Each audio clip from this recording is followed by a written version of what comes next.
দেখো এখানে আমাদের বৃষ্টি চলছে, এখন অল্পই হচ্ছে। কালকে সারা রাত মুষলধারায় বৃষ্টি হয়েছে, আর এখন একটু কম হচ্ছে বৃষ্টি। যেই কারণে দেখো এই যে ইনি দেখছো এখনও বৃষ্টির মধ্যে ফুল পেড়ে চলেছে। আর আকাশের অবস্থা তো খুবই খারাপ, মেঘলা, আর সারাদিন বৃষ্টি হবে বলেই মনে হচ্ছে। গাছপালাগুলো দেখছো হাওয়া খুব বেশি নেই, বৃষ্টি পড়ে চলেছে। গুড মর্নিং বন্ধুরা, কেমন আছো তোমরা সবাই? আশা করছি তোমরা সবাই অনেক অনেক ভালো আছো। নতুন আরও একটি ব্লগে তোমাদের সবাইকে জানাচ্ছি শুভ সকাল। আজকের ব্লগটা এখন থেকে স্টার্ট করছি। আর দেখতে পাচ্ছ তোমাদের দাদাভাই আর আমি বারান্দায় বসে রয়েছি, কারণ ঘরে কারেন্ট আছে, কারেন্ট আজকে যায়নি। এইবার তো ঝড় তোমরা জানোই, রেমাল চলছে এখনও পর্যন্ত, আমাদের এখানেও চলছে, তোমাদের ওখানেও নিশ্চয়ই চলছে।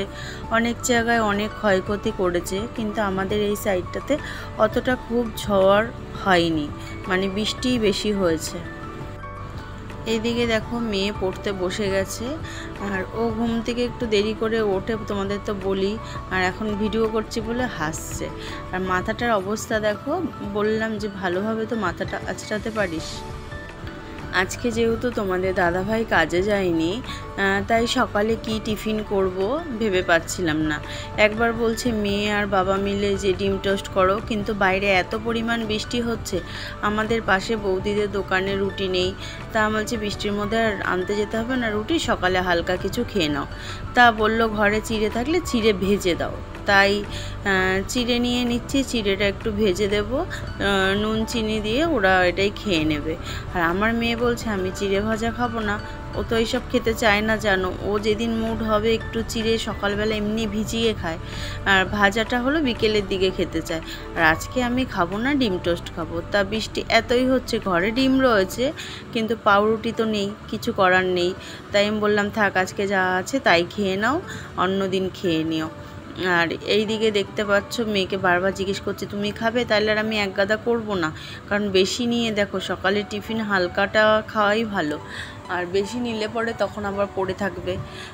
যাই হোক, যেই কারণে তোমাদের দাদা ভাইয়ের মতো আর আমার মতো একটু চিড়ে নিলাম, জানি না ও খাবে কি খাবে না, যদি খায় তাও হয়ে যাবে এর মধ্যে থেকেই। যাই হোক, এবার চিড়েটাকে ভেজে তারপরে চিনি দিয়ে খেয়ে নেব সবাই মিলে। চিড়ে ভেজে তোমাদের দাদাভাইকে দেব বলে গ্যাসটা ধরিয়ে নিলাম, আর এখন করে নেব। আর তারপরে আমরা রান্নাগুলো করে নেব।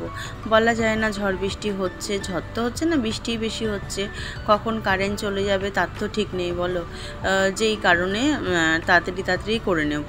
আর এইদিকে দেখতে পাচ্ছ বাটির চিড়েগুলো আমি ভালো করে ঝিরে ঝিরে কড়াইয়ের মধ্যে নিচ্ছি, কারণ নিচে যে গুঁড়োগুলো থাকে না ওর মধ্যে অনেক সময় ধুলো থাকে, সেই কারণে কড়াইয়ের মধ্যে নিয়ে এখন আমি আগে শুকনো খোলায় ভেজে নিচ্ছি। আর মনে হলো একটু কম কম হবে, সেই কারণে আরেকটু চিড়ে দিয়ে দিলাম। আর শুকনো খোলায় ভেজে তারপরে আমি তেল দিয়ে ভাজি, আর নাহলে প্রথমেই যদি তেলে ভাজি না, তাহলে অনেকটাই তেল লেগে যায় জানো। তার চিড়েটা যদি একটু নাড়িয়ে নেওয়া। রান্না করতে করতে এসে আবার একটু বাইরের ওয়েদারটাও দেখছি, হাওয়া দিচ্ছে ঠান্ডা ঠান্ডা, আর তার সাথে বৃষ্টি, কি দারুণ বলো। এই রকম দিনগুলোই ভালো লাগে জানো তো। কিন্তু হ্যাঁ, একটা না আবার বেশি বৃষ্টি হলেও ভালো লাগে না। আর আমাদের যেহেতু বলি তোমাদের দিয়ে দিচ্ছি, ও তো খেয়ে নিচ্ছে, আর মেয়ে খাবে না বলে গড়াচ্ছে, ও খাবে না।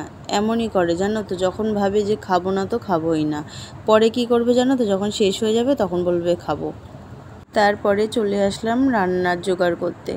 আর রান্নার জোগাড় করতে বলতে আজকে যেহেতু খিচুড়ি করব, বৃষ্টি হচ্ছে, আর আমার না বৃষ্টির দিনে খিচুড়ি খেতে ভীষণই মজা লাগে। আর তোমাদের দাদাভাই বাড়িতে আছে, তাই ভাবলাম জিজ্ঞেস করলাম যে খাবে আজকে খিচুড়ি করলে, বলল করো তাহলে খিচুড়ি আর ডিমের অমলেট। ওরা আবার খিচুড়ির সাথে ডিমের অমলেট হলে ওদের কোনো কিছু আর লাগে না। যাই হোক, আনলাম ঠিক আছে তাই করে ফেলবো, খিচুড়ি আর ডিমের অমলেট করে ফেলবো। আর বেগুন আছে ফ্রিজে যেহেতু, তাই একটা বেগুন ভেজে নেব। এই হলো আজকে আমাদের দুপুরে রান্না হবে। আর তার জন্য কেটে নিচ্ছি, দেখো একটু আলু নিলাম, আলু একটু দুটো খিচুড়ির মধ্যে দিয়ে দেবো। আমার না ভালো লাগে খিচুড়ির মধ্যে বেশ একটু সবজি দিয়ে রান্না করলে খিচুড়িটা খেতে ভালো লাগে। সবজি কেটে এখন চলে আসলাম খিচুড়ির সব জোগাড় করতে। আর ভাতের হাঁড়ির মধ্যেই খিচুড়িটা করব, তাই হাঁড়ির মধ্যে আগে জল গরম করতে বসিয়ে দিয়েছি। আর এইদিকে দেখো আলু, পেঁয়াজ, ডিম, টমেটোগুলো নিয়েছি, ওগুলো আর বটিতে কাটিনি। আর এদিকে গোটা বেগুনটাকে ফ্রিজ থেকে বার করলাম আর দিয়ে 6 টুকরো করেছি, 2 পিস করে, যাতে সবার হয়ে যায় সেই রকম ভাজা কেটে জলের মধ্যে ধুয়েতে দিয়ে দিয়েছি। আর এদিকে দেখো পেঁয়াজগুলো আমি কুচিয়ে নিচ্ছি। পেঁয়াজ দিয়ে খিচুড়িটা করব, যেহেতু এটা মুসুর ডালের খিচুড়ি হবে, তাই পেঁয়াজ দিয়ে করব। আর কিছুটা পেঁয়াজ দেব হলো ডিম ভাজাতে। এই হলো রান্নাবান্না হবে। যাই হোক, সব কিছু জোগাড় করে নিই, তারপর তো রান্না করব। এই দেখো বেগুন ভাজাটা ধুয়ে নিয়েছি, এর মধ্যে নুন হলুদ একটু মাখিয়ে রেখে দেব। নুন হলুদ আর তার সাথে জানো তো একটু লঙ্কার গুঁড়ো দিলে খেতে টেস্ট হয়। আর এই যে দেখলা চিনি দিলাম, 2-4টে চিনির দানা দিয়ে দিলাম। চিনি দিলে না তেল কম টানে, যেই কারণে একটু চিনি ছিটিয়ে দিলাম। আর যেহেতু অনেকক্ষণ মাখিয়ে রাখবো, তাতে অল্প তেলেই বেগুনটা ভাজা হয়ে যাবে। আর তোমরা কারা কারা আমার মতো বেগুনের মধ্যে চিনি দিয়ে বেগুন ভাজো, তাহলে অনেকটাই কম তেল লাগে নাকি, সেটা কমেন্ট করে অবশ্যই জানিও। আর আমি যেইভাবে বেগুনগুলো ভাজি তোমাদের তো দেখালাম। আমি বেগুনগুলো তোমাদের সাথে কিভাবে কেটেছি তোমাদের তো ভিডিওর মধ্যে দেখালামই। ওরমভাবে বেগুন কেটে যদি ভাজো না, অনেকটাই তেল কম লাগে জানো। তার গোল গোল করে যদি বেগুন ভাজো, এই যে, তাহলে অনেক বেশি তেল লাগে। আমি এরমভাবেই সবসময় বেগুন কেটে বেশিরভাগই ভাজি, আর কেউ আসলে তখন গোল গোল করে ভেজে দিই। এদিকে দেখো রান্না দেখো হয়ে গেছে। আর মেয়ে প্রথমেই বসে গেছে টেস্ট করতে, বলল মা আমার খিদে পেয়ে গেছে, তাহলে আমাকে খেতে দাও। তাই ওকে দিয়ে দিয়েছি একটা প্লেটের মধ্যে খিচুড়ি, বেগুন ভাজা, আর হলো আরেকটা প্লেটে মানে বেগুন ভাজা, ডিম ভাজাটা দিয়েছে, একটা থালার মধ্যে দিয়েছি খিচুড়ি। আর এটা নিয়ে খাচ্ছে, বললো ভালোই হয়েছে খেতে। আর আমি এই প্রথমবার মুসুর ডাল দিয়ে পেঁয়াজ দিয়ে খিচুড়ি করলাম বাড়িতে। আগে তো দেখতে পেয়েছো মেয়ে খেয়ে নিয়েছে, এখন আমি আর তোমাদের দাদাভাই দুজনেই খেতে বসে গেছি। আর দাদাভাই খালি গায়ে বসেছে, তার জন্য বলছি তোমাকে আর ক্যামেরায় নেবো না, তুমি সব সময় খালি গায়ে বসো। তাই বলছিল যে তা কী হয়েছে, আমি যেরকম সেই রকমভাবেই বসে আছি, তা কী অসুবিধা আছে। আর ও এমনি সময় যখন কোথাও যাবে জামা পরবে, ঘরে থাকলে বেশিরভাগই খালি গায়ে থাকে। তাই আনছি, তোমার লজ্জা লাগে না ক্যামেরার সামনে আসতে? তা বলছে না, কেন লজ্জা করবে। যাই হোক, এই দেখো আজকে তো খিচুড়ি করেছি বললামই। আর খিচুড়িটা সত্যিই খুব টেস্টি হয়েছে জানো। প্রথমবার মুসুর ডাল পেঁয়াজ দিয়ে করলাম তো, আর নিজে খেয়ে নিজেই বলছি ভালো হয়েছে, কিন্তু না সত্যিই ভালো হয়েছে। মেয়ে, তোমাদের দাদাভাই পরে খেয়ে বলেছে, আর আমি যখন এটা তো পরে ভয়েস দিচ্ছি, তাই তোমাদের সাথে বললাম। আর যা খিচুড়ি করেছি অনেকটাই করেছি, খেয়েও থাকবে, এটাই রাতে হয়ে যাবে জানো তো। যাই হোক বন্ধুরা, আজকে আমাদের ব্লগটা সারাদিনে কেমন লাগলো তোমরা কিন্তু কমেন্ট করে জানিও। আর তোমাদের ওখানে কীরকম ঝড় বৃষ্টি হচ্ছে, কি হয়েছে সেটাও তোমরা জানিও কিন্তু অবশ্যই। জানি অনেক জায়গায় অনেক ক্ষয়ক্ষতি তো হয়েছেই।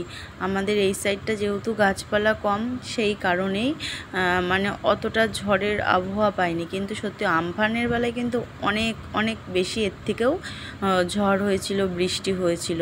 সেই তুলনায় এটা অনেকটাই কম হয়েছে। আর এই যে তোমাদের দেখাচ্ছি বেগুন ভাজা, আর এই দেখো ডিমের অমলেট, দুজনের দুটো ডিমের অমলেট রয়েছে আর 2 পিস বেগুন ভাজা। যাই হোক, তাহলে ভিডিওটা আজকে এখানে শেষ করছি, আর আমরা দুজনে এখন খেয়ে নিই। আর তোমরা কারা কারা খিচুড়ি খেতে ভালোবাসো অবশ্যই কমেন্ট করে জানিও কিন্তু বন্ধুরা।